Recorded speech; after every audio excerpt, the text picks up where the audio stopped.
5, 4, 3, 2, 1.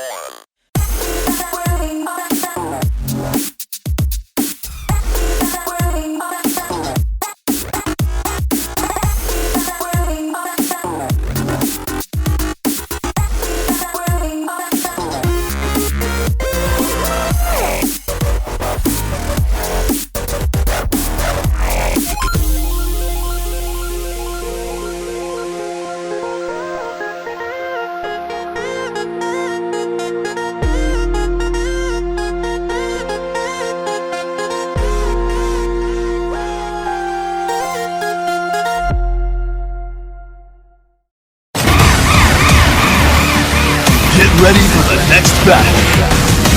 Welcome to the stage of history.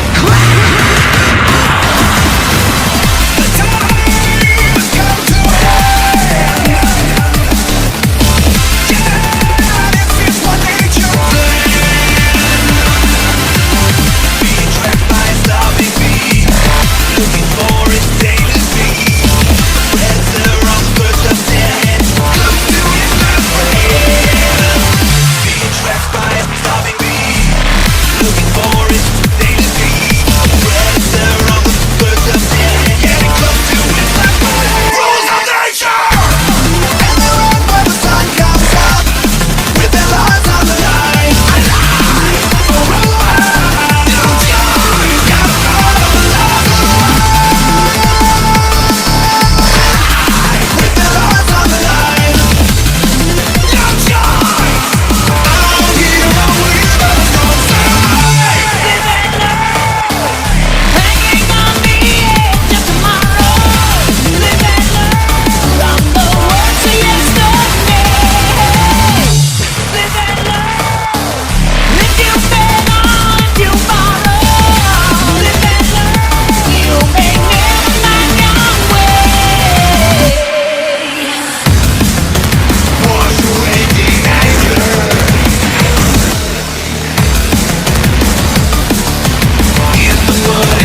So let us start the next round, which is with Mr. Venato. Round 3. Yep. Tactics. Hmm. Ooh, where to go? You know what? Let's go with the 3 blacks. I'm going to stick him down the bottom. Good play. Good play. Good play. Well, I'm going to pick up the 3 teals and put it on my bottom row, thereby filling up that row, because that was definitely the problem I had last round. I think I know what Urtheart's going to do. Yeah. 2 blacks, bottom row, fill that because danger. Yeah, well, I mean... We both wanted that black. Yeah. If you didn't do it, I was going to do it. Oh, gotcha. Yeah. There's now only 1 black tile left on the board, which means that Mr. Venato cannot fill up his final row. It's fine. I'll buy my time. Going to take 2 blue and put it here. Right. Let's go with.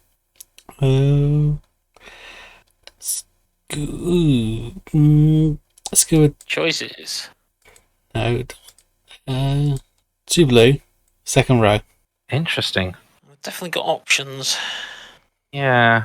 Well, I'm going to pick up the 3 yellow from the center and I'm going to put it in the 3rd row. Not a bad decision. And that nets me first player token for the next round. Admittedly with -1, but it's fine. As I am going to take a single green, light blue, whatever it is, Teal. put it on my first row. Teal, whatever. I'm going colours. to take a single yellow for my first row. You know what? I'll take the 3 reds from the middle. I'll put my 3rd row. Marvellous. I am going to pick up 1 teal from one of the factories and put it in my first row. Still options. I'm going to take the 3 blue and stick them down here. Not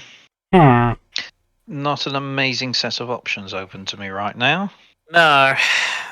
To be honest, I'm not particularly happy with that move, but I don't think it's detrimental to me, is the main thing. Take 2 yellow and put it on the 3rd row. Gonna take that single black and just stick it up there. So, Well, I'm going to take the 2 yellows and stick that in my 2nd row. it's very kind of you. I will take the 1 blue, complete that. 4 I for will it. take the 4 blue. and Or put it teal. on my 4 teals. 4th row. Oh my 4 god. I'm somewhat thankful you didn't do the reds because you would have screwed me then. Oh, I would have, wouldn't I? Yes. So, scoring time. So, Oh, wow! Jeez. There has been a huge reversal again. not you, but you snuck back up. So it's getting hard now to determine how many points people got each round. That's the game log actually. I think the game log does kind of say, but Yeah, it only says for yourself. So that's anyway. Mr. Venato is now on 19 points with his clever plays of putting tiles down in certain locations. Then round to myself, I managed to get a near complete column as well as some extra rows building up. So I'm now on 21. Urtheart almost has a complete column as well, but with a few isolated tiles means he's only on 17. And they're easy Vija, to connect ones is the thing. indeed, but and Vija again almost a complete column. Few isolated ones, but now on 18.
and I start. Right. No pressure. No pressure. So the thing is, do I play aggressive or do I play defensive? That is the question. That is the question. Okay. I am picking up 2 blues and sticking them in row 4. I don't want you to get 2 more blues, really. But do you want me to not get 2 blues or do you want Mr. Venatus to not get 2 blacks?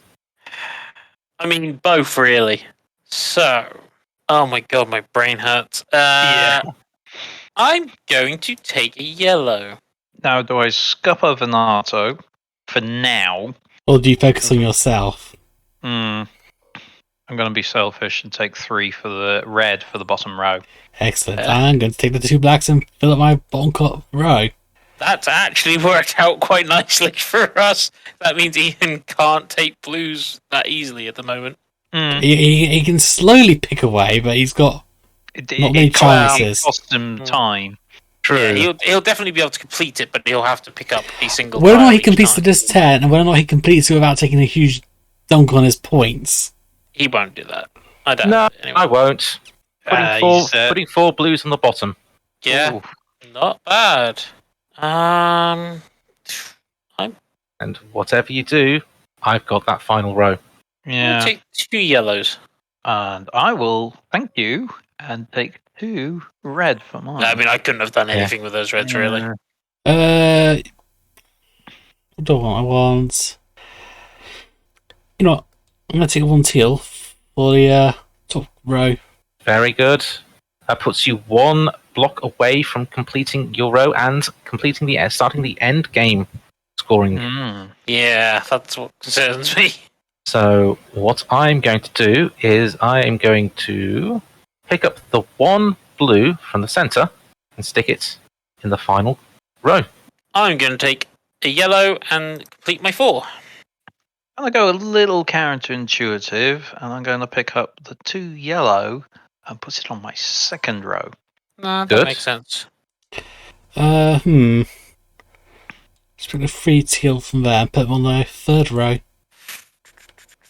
Picking up the 1 red from the center and sticking that on first row. 2 black from the center and putting on my 2 row. Single blue from the center and on the top. You're up again, Ian. Right. You know what? 2 teals on the second row. Fair enough. I'm going to take the blue 4th row. That's not good. Actually, you know what? Not too bad. I'll take a single yellow and put on my top row. Damn it! Well, we're all going. So I think you can only take 1 tile from that. Yeah. No, I can take a red, but I can only you take could take 1 of any kind. Yeah. To be fair, that's the same for all of us. Yeah. You know what? I'm going to take that single red. I'm going to stick it in my there. It's the only thing you could have done. Yeah. So, what am I going to do? Because there's 1 black and 1 teal tile left. And they can go in either of your 2 open rows. The teal can go anywhere. The black can only go in the third. Which do you want Actually, more? I'm going to pick up the teal. Damn it. I'll pick up the black then and put in my third row. Scoring starts. And then we get confused because the points just get calculated ridiculously fast. Ooh, the bottom half is pre-packed. I think Ian got 39 points. Yes, I got a lot of combos in that setup. Yeah. Come by. I'd have more. I had isolated. I've just basically had a ton of isolated setups, so I couldn't really do much about that. So yeah, current points is that I am last with 32 points. Then it is a tie between Vija and Urtheart at 33, and in the lead, probably to finish the game at 39 points, it's Mr. Fanato. But still have another round to go. But before we have that round, let's start opening up the floor to what else other people have been doing.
But Well- we can't do the loser because the loser. Well, we can do the second slash third because you two are tied in the middle.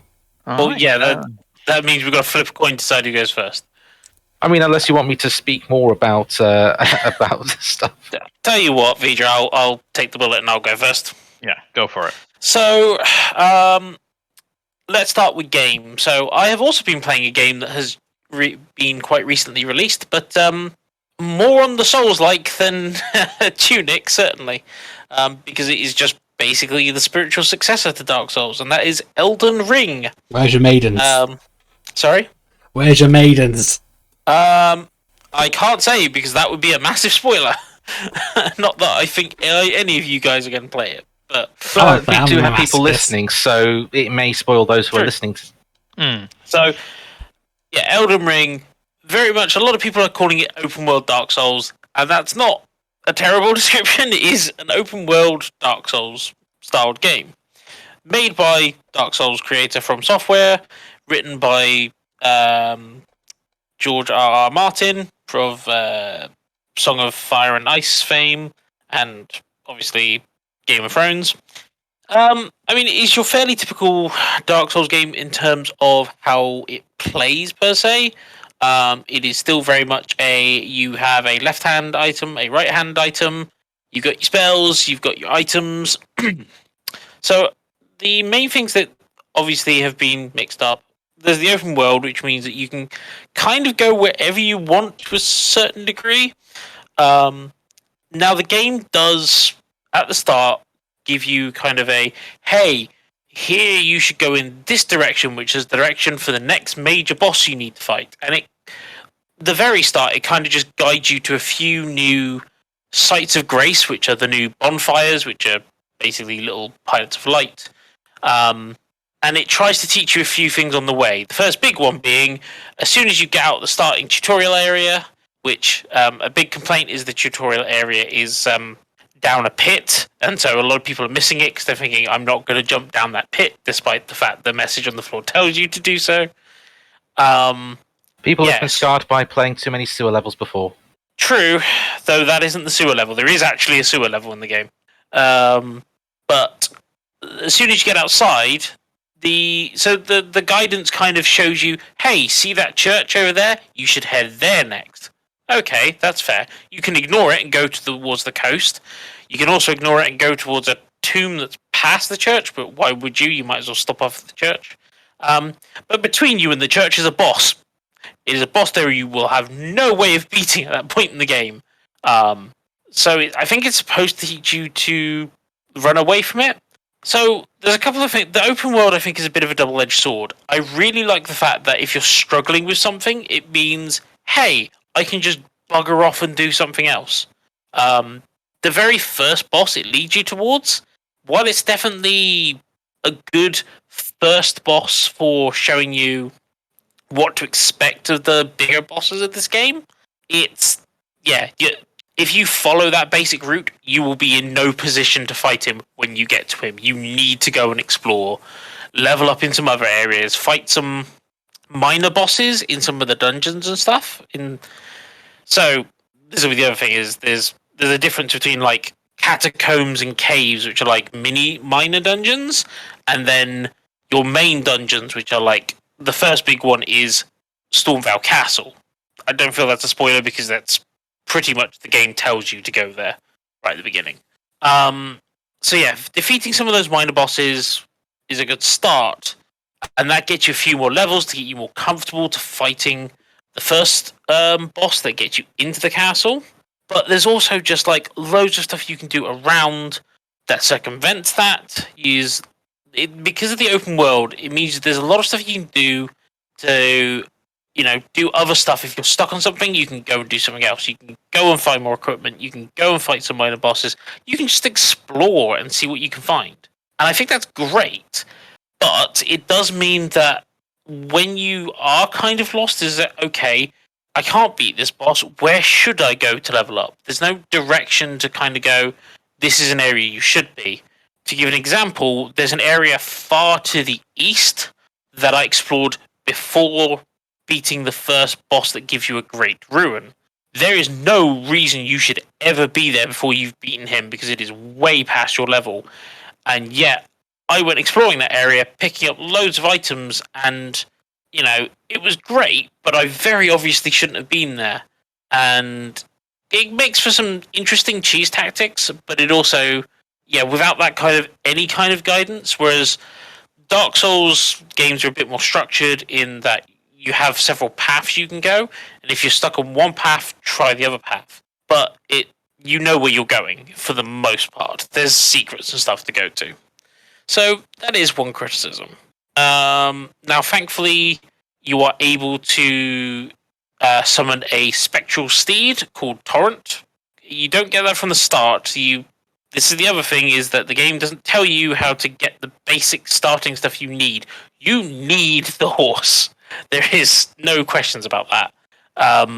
So, yeah, the fact the game doesn't tell you how to get the horse, I'm going to tell you now for people watching, when you can activate the Sites of Grace just by touching them, but you don't rest at them.